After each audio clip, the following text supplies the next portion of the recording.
Kairali news big breaking. അന്തരിച്ച Wayanad DCC treasurer NM വിജയന്റെ ആത്മഹത്യാക്കുറിപ്പിൽ Wayanad MP Priyanka ഗാന്ധിയുടെ സ്റ്റാഫ് അംഗങ്ങളുടെ പേരും. പ്രിയങ്ക ഗാന്ധി MPയുടെ പേഴ്സണൽ സ്റ്റാഫ് അംഗം രതീഷ് കുമാർ, രാഹുൽ ഗാന്ധി MP ആയിരുന്നപ്പോൾ പേഴ്സണൽ സ്റ്റാഫിൽ ഉണ്ടായിരുന്ന മുജീബ് KA എന്നിവരുടെ പേരാണ് ആത്മഹത്യാക്കുറിപ്പിലുള്ളത്. IC ബാലകൃഷ്ണന്റെ 7 ലക്ഷം കൊടുത്തത് രതീഷിനും മുജീബിനും അറിയാമെന്നാണ് കുറിപ്പിൽ പറയുന്നത്. അന്ന് രാഹുൽ ഗാന്ധിയുടെ സ്റ്റാഫ് അംഗമായിരുന്ന മുജീബ് MP ഓഫീസിൽ ഗാന്ധി ചിത്രം തകർത്ത കേസിലെ പ്രതിയാണ്. വിവരങ്ങളുമായി അനൂപ് KR കൂടി ചേരുന്നുണ്ട്. അനൂപ്, എങ്ങനെയാണ് ഈ പേഴ്സണൽ സ്റ്റാഫ് അംഗങ്ങൾക്ക് കൂടി ഈ ഒരു കാര്യം അറിയാം എന്ന് ആ കത്തിൽ പറഞ്ഞിരിക്കുന്നത്? എന്താണ് അതിന്റെ ഒരു വകുപ്പ്? ഈ കേസിന്റെ ആസ്പദമായിട്ടുള്ള സംഭവം NM വിജയന്റെ ആത്മഹത്യാ പ്രേരണ കുറിപ്പാണ്, അല്ലെങ്കിൽ ആത്മഹത്യാ കുറിപ്പാണ്. ഈ NM വിജയന്റെ ആത്മഹത്യാ കുറിപ്പിൽ പറയുന്ന പ്രധാനപ്പെട്ട ഒരു കാര്യമായി ഈ പ്രധാന പരാമർശമായി സൂചിപ്പിക്കുന്നത് ഈ പണമിടപാടുകളുമായി ബന്ധപ്പെട്ടുള്ള കാര്യങ്ങളാണ്. അതിലൊരു പണമിടപാടാണ് ഈ വിധത്തിൽ MPയുടെ ഓഫീസിലുള്ളവർക്ക് ഈ കാര്യങ്ങൾ അറിയാം എന്നതിനെ സൂചന നൽകുന്നത്. രതീഷ്, മുജീബ് എന്നീ രണ്ട് പേരുകൾ ഈ ആത്മഹത്യാ കുറിപ്പിൽ NM വിജയന്റെ ആത്മഹത്യാ കുറിപ്പിൽ പരാമർശിക്കുന്നുണ്ട്.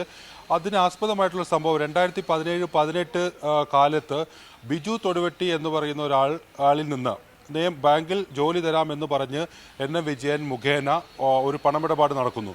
ആ പണമിടപാട് ആർക്കു വേണ്ടിയാണ്? IC ബാലകൃഷ്ണന് വേണ്ടിയാണ്. അതാണ് ഈ ആത്മഹത്യാക്കുറിപ്പിൽ പറയുന്നത്. IC ബാലകൃഷ്ണന് വേണ്ടി ബാങ്ക് നിയമനത്തിൻ്റെ പേരിൽ പണം വാങ്ങി നൽകി 10 ലക്ഷം രൂപ. അത് ബിജു തൊടുവെട്ടിയിൽ നിന്നായിരുന്നു. ബിജു തൊടുവെട്ടിയുടെ ഭാര്യയ്ക്ക് ജോലി നൽകാമെന്ന് പറഞ്ഞായിരുന്നു ഈ പണമിടപാട് നടന്നത്. എന്നാൽ ഈ പണം തിരിച്ചു കൊടുക്കാൻ പറ്റാത്ത സാഹചര്യം വന്നു. തിരിച്ചു ചോദിക്കാനുണ്ടായിട്ടുള്ള സാഹചര്യം ഈ ജോലി കിട്ടാത്തതും ഈ വാഗ്ദാനം ചെയ്ത ജോലി അദ്ദേഹത്തിന് ലഭിക്കാതെ വന്നപ്പോഴാണ്. അദ്ദേഹം നിരന്തരം പ്രശ്നങ്ങളുണ്ടാക്കി. അതായത് ബിജു തൊടുവെട്ടി എന്ന് പറയുന്ന ആൾ നിരന്തരം പ്രശ്നമുണ്ടാക്കി തൻ്റെ പണം തിരികെ നൽകണം കോൺഗ്രസ് നേതാക്കൾ എന്നാവശ്യപ്പെട്ട് നിരവധി തവണ ബഹളമുണ്ടാക്കി. കോൺഗ്രസ് ഓഫീസുകളിൽ ചെന്ന് ബഹളമുണ്ടാക്കി. NM വിജയന്റെ വീട്ടിൽ ചെന്ന് ബഹളമുണ്ടാക്കി. IC ബാലകൃഷ്ണൻ MLAയുടെ വീട്ടിൽ ചെന്ന് നിരന്തരം ബഹളമുണ്ടാക്കി. ഇതേ തുടർന്ന് ബഹളമുണ്ടാക്കുക മാത്രമല്ല അദ്ദേഹം ചെയ്തത്, വിമത സ്ഥാനാർത്ഥിയായി ബത്തേരി നഗരസഭയുടെ ഒരു വാർഡിൽ ഉപതെരഞ്ഞെടുപ്പ് നടക്കുമ്പോൾ വിമത സ്ഥാനാർത്ഥിയായി മത്സരിച്ച IC ബാലകൃഷ്ണന് ഒരു വെല്ലുവിളി സൃഷ്ടിക്കുക കൂടി അദ്ദേഹം ചെയ്തു. ഇതോടുകൂടിയാണ് ഈ പ്രശ്നം ഏത് വിധേനയും പരിഹരിക്കണം എന്നൊരു തീരുമാനം കോൺഗ്രസിൽ ഉണ്ടാവുന്നത്. പ്രത്യേകിച്ച് ഈ അഴിമതി നടത്തിയ അല്ലെങ്കിൽ ഈ പണമിടപാട് നടത്തിയ ആളുകൾ കൂടി ആലോചിച്ചുണ്ടാവുന്നത്. IC ബാലകൃഷ്ണന് ആ ഘട്ടത്തിൽ 7 ലക്ഷം രൂപ കൊടുക്കാനുണ്ടായിരുന്നില്ല, അല്ലെങ്കിൽ പെട്ടെന്ന് നൽകാൻ സാധിച്ചിരുന്നില്ല. അതേ തുടർന്ന് ഒരു ഇടപാട് നടത്തി. അതാണ് ഈ ആത്മഹത്യാക്കുറിപ്പിൽ പരാമർശിക്കുന്ന ഭാഗം. രതീഷ്, മുജീബ് എന്നിവർ NGO അസോസിയേഷൻ നേതാക്കളാണ്. അവർ സർക്കാർ ഉദ്യോഗസ്ഥരാണ്. രതീഷ് ഡെപ്യൂട്ടേഷനിൽ MPയുടെ ഓഫീസിൽ ജോലി ചെയ്യുന്ന ആളാണ്. ഇവരുടെ സാലറി സർട്ടിഫിക്കറ്റ് ബത്തേരി അർബൻ ബാങ്കിൽ പണയം വെച്ച് ഒരു തുക സംഘടിപ്പിച്ച് ആ തുക ബിജു തൊടുവെട്ടിക്ക് നൽകാം എന്നൊരു തീരുമാനമുണ്ടായി. ആ തീരുമാനമാണ് ഈ കേസിൻ്റെ ഈ ആത്മഹത്യാക്കുറിപ്പിൽ പറയുന്നത്. ഇങ്ങനെ ഈ ഈട് വെച്ച് ഈ പണം നൽകി എന്നിട്ട് ഈ IC ബാലകൃഷ്ണൻ്റെ ആ സമയത്തുണ്ടായിരുന്ന ബാധ്യത അല്ലെങ്കിൽ ഈ വിധത്തിൽ വന്ന സമ്മർദ്ദം ഒത്തുതീർപ്പാക്കുകയുണ്ടായി. എന്നാൽ പിന്നീട് ഇവർക്ക് കൊടുക്കേണ്ട ഈ തുകയുണ്ടല്ലോ, അതായത് ഈ രതീഷിനും മുജീബിനും കൊടുക്കേണ്ട ഈ തുകയുണ്ടല്ലോ, അതും NM വിജയന് മേൽ ബാധ്യതയായി വന്നു. ഇത് പരിഹരിക്കണമെന്ന് ആവശ്യപ്പെട്ടായിരുന്നു KPCC പ്രസിഡന്റ് ആത്മഹത്യാക്കുറിപ്പിൽ ഈ കാര്യങ്ങൾ പരാമർശിച്ചുകൊണ്ട് NM വിജയൻ കത്തെഴുതിയത്. ഏതായാലും ഇതിൽ സൂചിപ്പിക്കുന്ന ഇതാണ് ഇതിൻ്റെ പശ്ചാത്തലമായ കാര്യം. ഇത് സൂചിപ്പിക്കുന്നത് MPയുടെ ഓഫീസിൽ, അതായത് രാഹുൽ ഗാന്ധി MP ആയതു മുതൽ രാഹുൽ ഗാന്ധിയുടെ MP ഓഫീസിലുണ്ടായിരുന്ന ആളാണ് മുജീബ്, ഈ രതീഷ്. അദ്ദേഹം പേഴ്സണൽ സ്റ്റാഫ് അംഗമായിരുന്നല്ലോ. അപ്പോൾ ഈ ഓഫീസ് സ്റ്റാഫ് അംഗങ്ങൾ കൂടി അറിഞ്ഞാണ് ബത്തേരി ബാങ്ക് നിയമന കോഴ ഇടപാടിൽ IC ബാലകൃഷ്ണൻ ഉൾപ്പെടെയുള്ളവരുടെ പങ്കുള്ള ഈ കോഴ ഇടപാട് നടന്നത് എന്നതാണ് ഇതിൽ ഏറ്റവും പ്രധാനപ്പെട്ട ഗൗരവകരമായ കാര്യം. നേരത്തെ MLA ഓഫീസ് ഇടപെട്ട് ചില സാമ്പത്തിക ഇടപാടുകൾ, നിയമന കോഴയുമായി ബന്ധപ്പെട്ടുള്ള പണമിടപാടുകൾ നടത്തി എന്നത് തെളിയിക്കുന്ന ചില വെളിപ്പെടുത്തലുകൾ നാം തന്നെ പുറത്തുവിട്ടതാണ്. അനീഷ് ജോസഫിൻ്റെ പ്രതികരണമെല്ലാം. അനീഷ് ജോസഫിൽ നിന്ന് IC ബാലകൃഷ്ണൻ MLAയുടെ പ്രൈവറ്റ് ഓഫീസിലുണ്ടായിരുന്ന ബെന്നി കൈനക്കൽ എന്നയാൾ പണം വാങ്ങിയത് നാം നേരത്തെ തന്നെ പുറത്തുവിട്ടൊരു വസ്തുതയാണ്. അതിന് പിന്നാലെയാണ് ഈ കാര്യങ്ങൾ സംബന്ധിച്ചുള്ള കൂടുതൽ വ്യക്തത വരുന്നത്. രതീഷ് ആ കാലഘട്ടത്തിൽ മാത്രമല്ല ഇപ്പോഴും വയനാട് MPയുടെ ഓഫീസിലുള്ള ആളാണ്.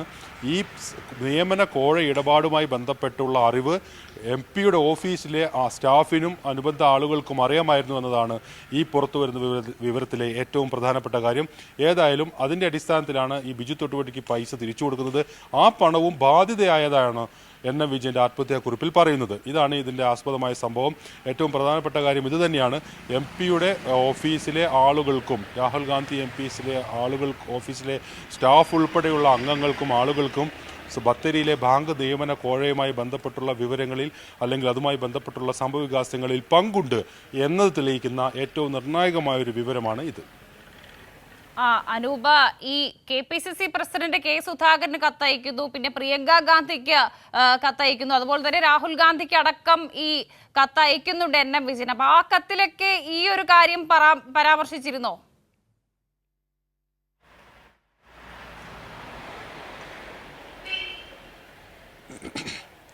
NM വിജയന്റെ ആദ്യത്തെ കത്ത് ഉണ്ടാവുന്നത് 2021-ലാണ്. 2021-ലെ കത്തിൽ ഇത്തരത്തിലുള്ള സാമ്പത്തിക ഇടപാടുകൾ സംബന്ധിച്ചുള്ള വിവരങ്ങൾ മാത്രമാണ്, താൻ ഏതു വിധത്തിൽ ഇതിൽ പ്രതിസന്ധിയിലായി നിൽക്കുന്നു എന്നതിന്റെ കാര്യം മാത്രമാണ് സൂചിപ്പിക്കുന്നത്. പിന്നീടാണ് രണ്ടാമത്തെ കത്ത് എന്ന് പറയുന്ന, അതായത് പോലീസിൽ ഇപ്പോഴുള്ളതും KPCC പ്രസിഡന്റ് നേരത്തെ ലഭിച്ചു എന്ന് അദ്ദേഹം തന്നെ, KPCC പ്രസിഡന്റ് K സുധാകരൻ തന്നെ സ്ഥിരീകരിച്ച ഒരു കത്തും, പിന്നീട് ആത്മഹത്യാക്കുറിപ്പും, അതായത് ആത്മഹത്യാക്കുറിപ്പും അനുബന്ധമായി പുറത്തു വന്ന കോൺഗ്രസ് നേതാക്കളുടെ കത്തും, അതാണ് ഈ കേസിന്റെ പശ്ചാത്തലത്തിൽ ഉണ്ടായിട്ടുള്ള ആത്മഹത്യാക്കുറിപ്പ് വിശദീകരിക്കുന്ന അല്ലെങ്കിൽ സാമ്പത്തിക കോഴ ഇടപാടുകൾ വിശദീകരിക്കുന്ന കത്തുകൾ. ഇതിൽ അവസാനത്തെ 2 കത്തുകളിലും ഈ കാര്യങ്ങളുണ്ട്. KPCC പ്രസിഡന്റ് 2022-ൽ അയച്ച കത്തിലുണ്ട്, അദ്ദേഹത്തിന്റെ NM വിജയന്റെ ആത്മഹത്യയ്ക്ക് ശേഷം പുറത്തു വന്ന കത്തിലും ഈ വിവരങ്ങളുണ്ട്. അതായത് ഈ MP-യുടെ സ്റ്റാഫ് അംഗങ്ങൾക്ക് കൂടി അറിഞ്ഞാണ് ഈ പണമിടപാട് നടന്നത് എന്നുള്ള വിവരങ്ങൾ. ഏതായാലും അതിലൊന്നും തന്നെ NGO അസോസിയേഷൻ നേതാവാണ് മുജീബ്, അതുപോലെ തന്നെ പേഴ്സണൽ സ്റ്റാഫ് അംഗമാണ് NGO അസോസിയേഷൻ നേതാവായിരുന്നു രതീഷും. ഈ 2 പേർക്കും ഈ കാര്യങ്ങൾ സംബന്ധിച്ച് അറിവുണ്ടായിരുന്നു എന്നുള്ള കാര്യം KPCC നേതൃത്വത്തിന് നേരത്തെ ലഭിച്ച കത്തുകളുടെ അടിസ്ഥാനത്തിൽ മനസ്സിലായിട്ടുണ്ട്. ഇതിൽ മേൽ ഒരു നടപടി KPCC നേതൃത്വത്തിന്റെ ഭാഗത്തുനിന്ന് ഉണ്ടായിട്ടില്ല. K സുധാകരൻ തന്നെ സ്ഥിരീകരിച്ചതാണ് 2022-ൽ ഈ കത്ത് ലഭിച്ചു എന്നുള്ളത്. അദ്ദേഹവും ഈ കാര്യങ്ങൾ സംബന്ധിച്ച് ഒരു നടപടിയും സ്വീകരിച്ചില്ല. ഇതിൽ മാത്രമല്ല നടപടി സ്വീകരിക്കാതിരുന്നത്, NM വിജയന്റെ ഈ പരാതിയിൽ മേലും ഒരു നടപടിയും ഉണ്ടായിട്ടില്ല എന്ന് നമുക്ക് മനസ്സിലാക്കാം. അതാണല്ലോ അദ്ദേഹത്തിന് അവസാനം ഒടുവിൽ ആത്മഹത്യയിലേക്ക് പോകേണ്ടി വന്നത്. ഏതായാലും ആ വിവിധ വിഷയങ്ങളിൽ അതുമായി ബന്ധപ്പെട്ട് വരുന്ന വെളിപ്പെടുത്തലുകളെല്ലാം തന്നെ MLA IC ബാലകൃഷ്ണന്റെ ഓഫീസിൽ മാത്രമുള്ളവർക്കല്ല, MP-യുടെ ഓഫീസിലുള്ള രാഹുൽ ഗാന്ധി MP-യുടെ ഓഫീസിലുള്ള ആളുകൾക്കും ഇതുമായി ബന്ധപ്പെട്ട വിവരങ്ങളുണ്ട് എന്ന് തെളിയിക്കുന്ന വിവരങ്ങളാണ് പുറത്തുവരുന്നത്. അതായത് അനൂപ്, ഒരു DCC പ്രസിഡന്റിലോ അല്ലെങ്കിൽ ഒരു DCC ട്രഷററിലോ അല്ലെങ്കിൽ താഴെത്തട്ടിലുള്ള നേതാക്കളിൽ മാത്രം ഒതുങ്ങി നിൽക്കുന്നില്ല ഈ പ്രശ്നം എന്നുള്ളതാണല്ലേ?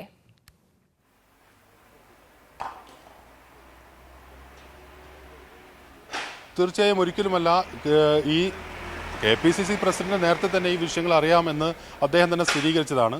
ഈ പണമിടപാടുകൾ സംബന്ധിച്ച് ആരോപണങ്ങൾ ഉയർന്നു വന്നപ്പോൾ അദ്ദേഹം പറഞ്ഞത് ഈ വിഷയത്തിൽ എല്ലാവരും തൂങ്ങുമെന്നാണ്. DCC പ്രസിഡന്റിനോട് അന്ന് അദ്ദേഹം പറഞ്ഞതായി പറയുന്നത്, ഈ വിഷയം ഞാൻ നേരത്തെ പറഞ്ഞപ്പോൾ DCC അധ്യക്ഷനോട് ഉൾപ്പെടെയുള്ളവർ എല്ലാവരും ഈ കേസിൽ തൂങ്ങും, ഇത് പരിഹരിക്കണമെന്ന് പറഞ്ഞു എന്നാണ് KPCC പ്രസിഡന്റ് തന്നെ പറഞ്ഞത്. ഇവർക്ക് എല്ലാവർക്കും ഈ കാര്യത്തെ സംബന്ധിച്ച് എല്ലാം അറിയാമായിരുന്നു. വയനാട്ടിലെ ബാങ്ക് നിയമന കോഴ എന്ന വലിയ കുംഭകോണം നടന്നത് വയനാട്ടിലെ നേതാക്കൾ മാത്രം അറിഞ്ഞല്ല, KPCC നേതൃത്വം ഒന്നാകെ അറിഞ്ഞാണ്. അതുകൊണ്ടാണ് ഈ പണം ബാധ്യത ഏറ്റെടുത്ത്, NM വിജയന്റെ ബാധ്യത ഏറ്റെടുത്ത് ഇത് പരിഹരിക്കാനുള്ള ശ്രമം KPCC തുടങ്ങിയത്. KPCC പ്രസിഡന്റ് കഴിഞ്ഞ ദിവസം വയനാട്ടിലെത്തിയപ്പോൾ NM വിജയന്റെ വീട് സന്ദർശിച്ചിരുന്നു. അടച്ചിട്ട മുറിയിൽ കൂടിക്കാഴ്ച നടത്തി ഉറപ്പ് നൽകിയത് ഈ പണം തങ്ങൾ ഏറ്റെടുക്കും എന്നുള്ളതാണ്. ഈ പണം NM വിജയന്റെ ബാധ്യതയായത് എങ്ങനെയാണ്? ഈ വിഷയവുമായി ബന്ധപ്പെട്ട് നടത്തിയ വലിയ സാമ്പത്തിക തട്ടിപ്പിനെ തുടർന്നാണ്. ആ തട്ടിപ്പ് പണം KPCC ഏറ്റെടുക്കുന്നതിലൂടെ, ആ ബാധ്യത ഏറ്റെടുക്കുന്നതിലൂടെ KPCC സ്ഥിരീകരിക്കുന്നത് ഈ പണ ഇടപാടുമായി ബന്ധപ്പെട്ടുള്ള അല്ലെങ്കിൽ ഈ അഴിമതിയുടെ ഒരു സാധൂകരണമാണ്. അത് ഇവർക്കെല്ലാം അറിയും എന്നതിൻ്റെ പശ്ചാത്തലത്തിലാണ് ഈ സംരക്ഷണം. IC ബാലകൃഷ്ണനെ സംരക്ഷിച്ച് ഈ ഇതിലൊരു നിലപാട് അവർ സ്വീകരിക്കുന്നതിന് പിന്നിലും ഇത് എല്ലാവർക്കും അറിയുന്ന ഒരു തട്ടിപ്പാണ് എന്നതിൻ്റെ കൂടി അടിസ്ഥാനത്തിലാണ്. അനൂപ്, ഒരു കാര്യം കൂടിയുണ്ട്. ഈ 2017-18 വർഷമാണ് ഈ കുറിപ്പിൽ പറയുന്ന ഈ സംഭവം നടക്കുന്നത്. അവിടെ മുതൽ ഇങ്ങോട്ട് വരെ ആ കത്ത് വായിക്കാനോ അതിലുള്ള കാര്യങ്ങൾ എന്താണെന്ന് മനസ്സിലാക്കാനോ അതിൽ ആരൊക്കെ ഉൾപ്പെട്ടിട്ടുണ്ട് എന്ന് മനസ്സിലാക്കാൻ പോലും കോൺഗ്രസ് നേതൃത്വം തയ്യാറായിട്ടില്ല.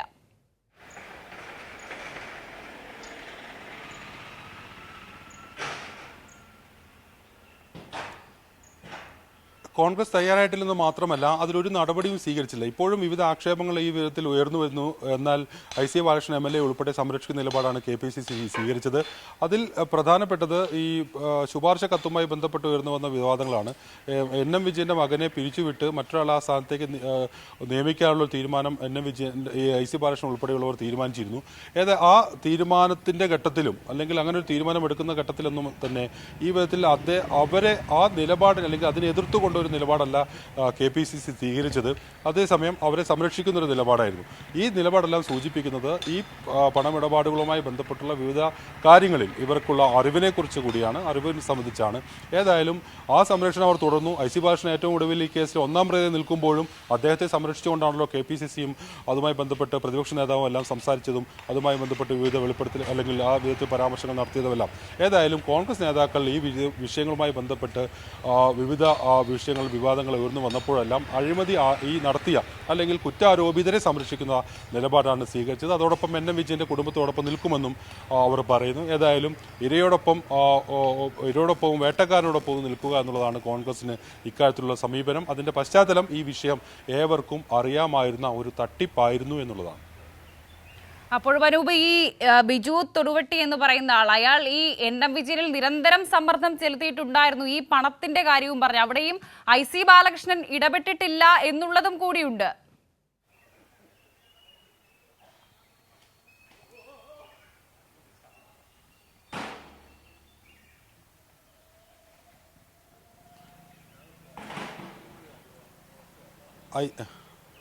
IC ബാലകൃഷ്ണൻ ഇടപെട്ടിട്ടില്ല. IC ബാലകൃഷ്ണന് വേണ്ടിയാണ് ഈ സാമ്പത്തിക ഇടപാടുകൾ എല്ലാം നടന്നത്. അദ്ദേഹം ഈ ബിജു തൊടുവെട്ടി സാമ്പത്തിക ആവശ്യങ്ങളുമായി ബന്ധപ്പെട്ട് വിവിധ ഘട്ടങ്ങളിൽ ആവശ്യം ഉയർത്തിയപ്പോൾ അദ്ദേഹത്തിന്റെ പണം തിരിച്ചു നൽകുന്നതുമായി ബന്ധപ്പെട്ട് അദ്ദേഹം നടത്തിയ ഇടപെടലാണ് ഇവരുടെ NGO അസോസിയേഷൻ നേതാക്കളുടെ ഈ സാലറി സർട്ടിഫിക്കറ്റ് പണയം വെച്ച് ആ തുക മടക്കി നൽകുക എന്നുള്ളത്. ഏതായാലും അതായിരുന്നു അദ്ദേഹത്തിന്റെ ഇടപെടൽ. പിന്നീട് അവരുടെ ബാധ്യത ഈ രതീഷിന്റെയും മുജീബിന്റെയും ബാധ്യത തീർക്കേണ്ട ഉത്തരവാദിത്വം NM വിജയന് മേൽ പിന്നീട് സംഭവിച്ചു എന്നുള്ളതാണ്.